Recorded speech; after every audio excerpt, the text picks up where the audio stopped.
Imagine uma aeronave a 11.000 metros de altitude, paralisada no céu, com os pilotos perdendo todo o controle em suas mãos, transformando-a em um gigantesco caixão de metal. Mas o que transformou um gigantesco DC-10 de 3 motores em destroços voadores em questão de segundos? Como pôde ocorrer essa falha, estimada em uma chance em 1 bilhão? Porque os sistemas de segurança triplos falharam simultaneamente. O voo 232 da United Airlines enfrentava uma regra não escrita da história da aviação: um DC-10 não pode ser controlado sem sistemas hidráulicos. No entanto, o capitão Hawkins e sua tripulação travaram uma luta infernal de 44 minutos para tentar o impossível, para pousar este pássaro gigante usando apenas a potência dos motores. Esta foi uma batalha da vontade humana contra o metal, cada segundo carregado de tensão, onde a esperança e o desespero se entrelaçavam. Mas esta luta heroica, infelizmente, não conseguiria evitar um final trágico. Para aprender todos os detalhes desta incrível história de heroísmo e tragédia, os 44 minutos que mudaram a aviação para sempre e, o mais importante, as lições aprendidas com este evento em memória das vidas perdidas, não se esqueça de se inscrever em nosso canal e ativar as notificações. Por trás de cada tragédia, há uma lição inestimável que deve ser aprendida para que não aconteça novamente. Compartilhe suas opiniões conosco nos comentários. Os calendários marcavam 19 de julho de 1989. No céu, era para ser um dia comum como qualquer outro. O voo 232 da United Airlines era uma viagem de rotina, deslizando da agitada cidade de Denver, no Colorado, para Chicago, o centro industrial e cultural da América. Este pássaro de metal gigante era um McDonnell Douglas DC-10, também conhecido como o Gigante Gentil dos Céus, e transportava exatamente 296 almas. Cada um desses passageiros tinha seu próprio mundo, sua própria história, um destino, esperanças e sonhos. Havia famílias alegres aproveitando suas férias anuais, empresários de terno a caminho de assinar acordos que mudariam suas vidas, estudantes universitários voltando do campus para casa, e aqueles que sentiam a emoção de se reunir com seus entes queridos. Na cabine, entre os sentados em seus assentos, havia a pura admiração de uma criança vendo as nuvens pela primeira vez da janela, a felicidade de um jovem casal de mãos dadas voltando da lua de mel, a espera cansada mas pacífica de um soldado voltando para casa de um árduo serviço militar. E no cockpit, o capitão Alfred Hawkins, de 57 anos, com quase 30.000 horas de experiência de voo, era a personificação da calma e do profissionalismo absoluto.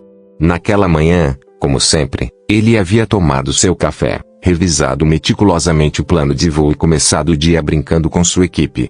Ao seu lado, o primeiro oficial William Records e o engenheiro de voo Dudley Wojak completavam uma equipe impecável de 3 pessoas com competência inquestionável.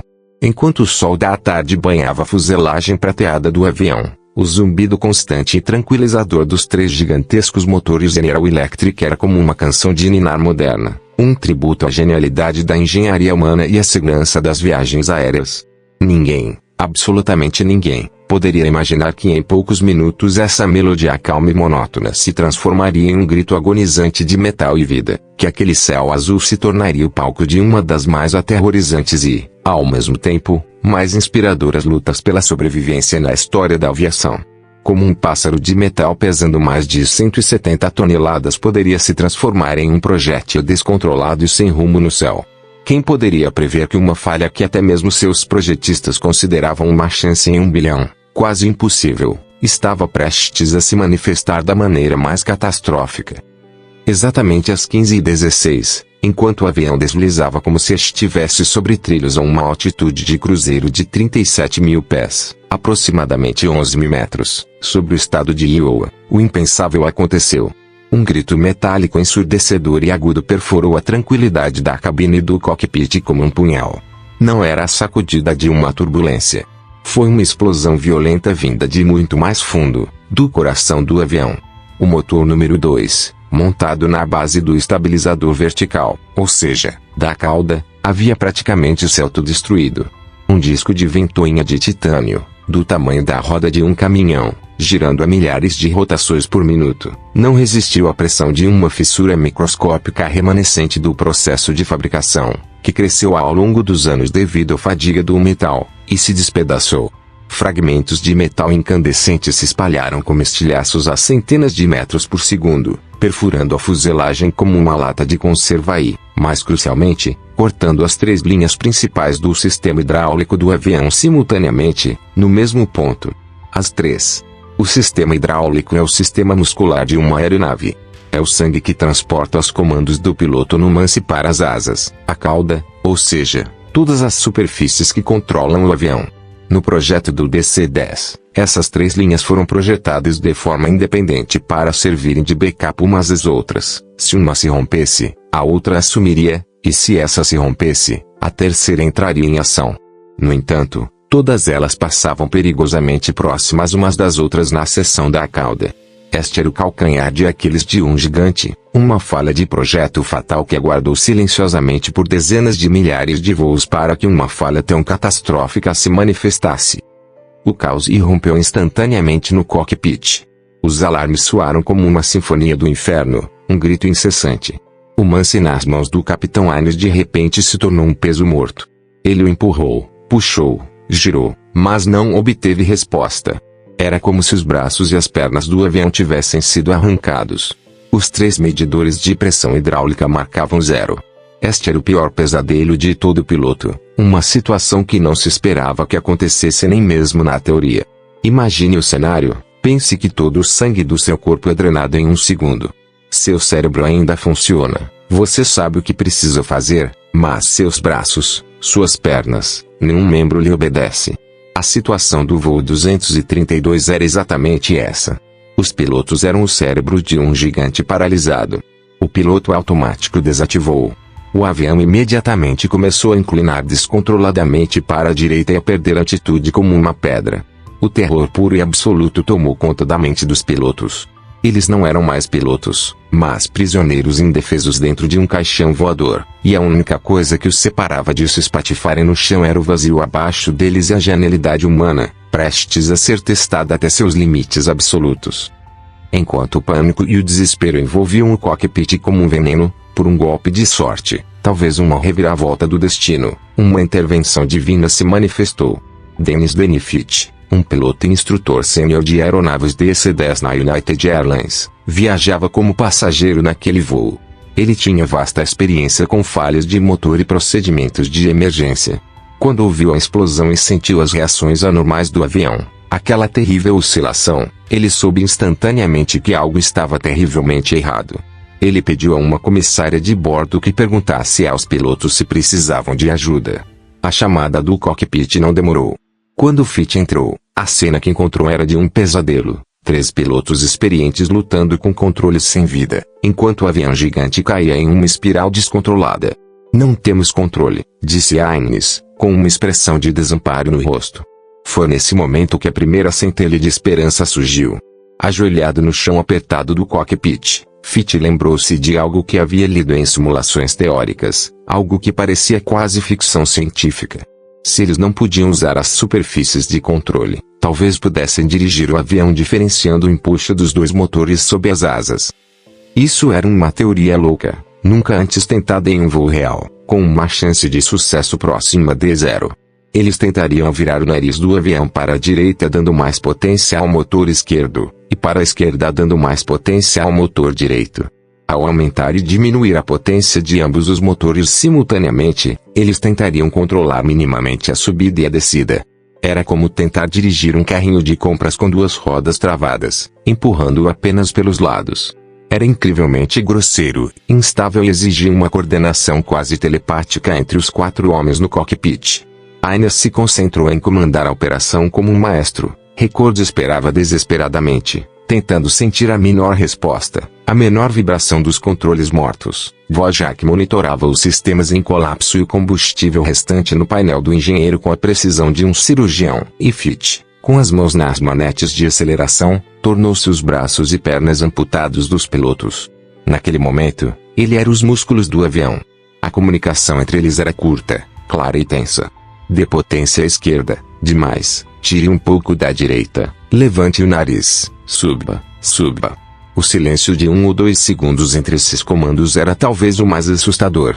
Nesses momentos, tudo o que se ouvia era o gemido agonizante da estrutura metálica do avião. O som estridente dos alarmes que eles haviam empurrado para o fundo de suas mentes, mas que nunca se calavam, e o som de suas próprias respirações ofegantes. O capitão Ames, naqueles momentos, sentia o peso de 295 pessoas em seus ombros. Tudo que ele havia sido treinado, cada livro que leu, cada procedimento, havia se tornado inútil. Não havia um capítulo no manual para isso. Eles estavam escrevendo aquele capítulo naquele momento, no céu, dançando com a morte.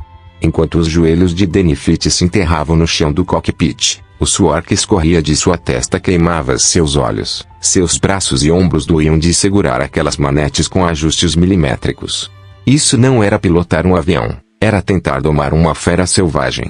Eles estavam travando uma batalha implacável contra a gravidade, contra o próprio design da máquina e contra a morte iminente. O avião havia entrado em um ciclo terrível chamado ciclo fugoide. Ele subia milhares de pés como uma montanha-russa, depois mergulhava abruptamente com o nariz para baixo novamente. Na cabine de passageiros, esses momentos foram vividos como um terror nauseante. Mas esses 4 homens, com um esforço sobre-humano, conseguiram suavizar um pouco esses ciclos e estabilizar minimamente a altitude. Eles estavam voando. De uma forma primitiva e aterrorizante, mas estavam voando. No rádio, o capitão Ames declarou emergência ao controle de tráfego aéreo de Sioux City, o aeroporto mais próximo com uma pista de tamanho suficiente. Sua voz, apesar de estar sob uma pressão inimaginável, estava chocantemente calma. Torre de Sioux City, aqui é o Unité 232. Estamos em emergência. Perdemos o motor número 2, todos os sistemas hidráulicos e, consequentemente, todos os controles de voo. A firmeza na voz de Ames contrastava terrivelmente com a gravidade da situação. O controlador em terra, Glenn McFarland, sentiu o sangue gelar ao ouvir a frase "perdemos todos os controles de voo". Essa era uma situação descrita nos manuais como insuperável. Mas, superando o choque, McFarland e sua equipe agiram com uma calma incrível. Eles limparam todo o tráfego aéreo e direcionaram todos os seus recursos para o 232. Essa chamada mobilizou não apenas um aeroporto, mas uma comunidade inteira. Todos os carros de bombeiros, ambulâncias, equipes de resgate da região, e até mesmo médicos e enfermeiros que não estavam de serviço, correram para os hospitais. O 185º Grupo de Caça Tático da Guarda Aérea Nacional de Iowa, estacionado no aeroporto, preparou-se para uma operação de resgate em grande escala. Uma cidade se uniu para receber um gigante ferido. Enquanto isso, na cabine de passageiros, a coragem e a humanidade eram vividas em uma dimensão totalmente diferente. Os comissários de bordo, liderados pela chefe de cabine Jean Brown, agiram com uma coragem exemplar em meio àqueles solavancos terríveis e momentos de pânico. Eles se moviam pelos corredores oscilantes, segurando-se nos encostos dos assentos, sendo jogados de uma parede para outra, preparando os passageiros para um pouso de emergência. Eles não estavam apenas seguindo procedimentos, estavam mostrando a uma mãe como adotar a posição mais segura com seu bebê, ajudando um passageiro idoso a fivelar o cinto com as mãos trêmulas, tocando o ombro de um jovem paralisado de medo para acalmá-lo. Jean Brown e sua equipe eram os últimos baluartes da ordem e da esperança naquela cabine. Eles deixaram seus próprios medos de lado e se concentraram apenas em seus votos de serviço e proteção. Sua dedicação ajudou a acalmar um pouco o pânico na cabine e permitiu que as pessoas mantivessem sua humanidade mesmo naqueles momentos finais. Nesses momentos, estranhos se abraçaram, pessoas começaram a escrever últimas notas para seus entes queridos, e pessoas de diferentes crenças se uniram em uma oração comum. A cabine não era uma fortaleza de medo, mas da forma mais pura de humanidade. Como o avião só conseguia fazer amplas curvas para a direita, a aproximação da pista era um pesadelo logístico e de pilotagem. Para se alinharem com a pista, eles tiveram que fazer uma série de voltas completas de 360 graus, perdendo altitude lentamente. Cada curva era uma batalha separada, cada ajuste milimétrico nas manetes de aceleração era uma aposta com centenas de vidas em jogo. Eles estavam chegando muito rápido e muito alto. Uma aproximação normal era impossível. Isso não seria um pouso, seria uma colisão. Minutos antes do impacto, o capitão Ames fez um último anúncio aos passageiros, uma mensagem que se tornaria lendária por sua honestidade e humanidade. Senhoras e senhores, sua atenção, por favor. Vamos tentar um pouso de emergência em breve. Este será um pouso muito mais duro do que qualquer coisa que vocês já experimentaram. Serei o primeiro a comprar a cerveja quando tudo isso acabar. Qual você acha que era a chance de sobrevivência dos pilotos em tal situação? Como seria estar no lugar deles, ser um daqueles 4 homens naquele cockpit? Compartilhe seus pensamentos conosco nos comentários. Os momentos finais foram passados em um silêncio tenso, orações sussurradas e dedos brancos agarrados firmemente aos braços dos assentos. O aeroporto estava agora à vista. O gigante ferido estava fazendo um último esforço para descer em direção à pista 22. Mas a sorte incrível que os acompanhou por mais de 40 minutos parecia tê-los abandonado nos segundos finais. A asa direita do avião desceu mais do que o deveria e foi a primeira a tocar o solo. O impacto foi apocalíptico. A ponta da asa rasgou o concreto como uma faca e o avião, movendo-se a mais de 400 km por hora, começou a capotar violentamente sobre si mesmo. O trem de pouso se desintegrou como papel. A cauda e a seção do cockpit se separaram da fuselagem, e o corpo principal, em uma bola de fogo gigante e uma nuvem de fumaça preta, deslizou por centenas de metros na pista e no milharal adjacente, virando de cabeça para baixo. O silêncio repentino e chocante que se seguiu ao som ensurdecedor de metal se rasgando foi talvez o momento mais aterrorizante. Aquele silêncio foi quebrado primeiro pelo crepitar sinistro das chamas, pelo som do gotejamento de combustível em fluido hidráulico, e depois pelos primeiros gemidos dos feridos. O ar estava impregnado de um cheiro nauseante e estranho de combustível de avião queimado, plástico carbonizado e terra levantada do milharal. Em um mundo de cabeça para baixo, através da poeira e da fumaça que enchiam a cabine, o céu azul de Iowa, visível através de um rasgo gigante na fuselagem, parecia uma pintura surrealismo em meio a esse caos. Os primeiros movimentos conscientes começaram, alguém soltando o cinto de segurança e caindo no que era o teto do avião, cutucando a pessoa ao lado. E os primeiros sussurros, você está bem? O milagre da sobrevivência estava recomeçando, naqueles pequenos momentos humanos. Para as equipes de resgate que assistiam horrorizadas, parecia um acidente sem sobreviventes. A violência do impacto, a bola de fogo maciça, a destruição completa do avião. Parecia fisicamente impossível que alguém pudesse sair dali vivo. Mas então, o milagre de Sioux City começou a se revelar. Das entranhas fumegantes dos destroços, silhuetas humanas começaram a aparecer. Passageiros, atordoados, feridos, cobertos de lama e combustível, mas vivos, saíam dos destroços. As equipes de resgate, e especialmente os soldados do 185º Esquadrão, correram em direção ao inferno de chamas, ignorando sua própria segurança, puxando pessoas de assentos em chamas, guiando-as para um local seguro. Enquanto um soldado resgatava uma criança pequena das chamas em seus braços, em outro lugar, um passageiro ajudava outro que estava ferido. A cena era surreal. Um tranquilo milharal em Iowa havia se transformado em um campo de batalha, mas bem no meio dele, a determinação, o sacrifício e a resiliência humana brilhavam. No final, no balanço inacreditável, 184 das 296 pessoas a bordo sobreviveram. Este foi um número que chocou o mundo.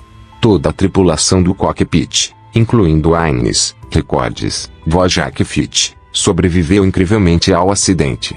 Seu desempenho naquele dia entrou para a história como um milagre da aviação, uma demonstração de habilidade, coordenação e coragem que foi muito além de qualquer manual ou treinamento. Eles voaram o que não podia ser voado. Eles lutaram contra uma falha catastrófica e deram a 184 pessoas uma segunda chance na vida, e as suas famílias, seus entes queridos de volta. O processo de investigação que se seguiu ao acidente foi igualmente meticuloso e respeitoso.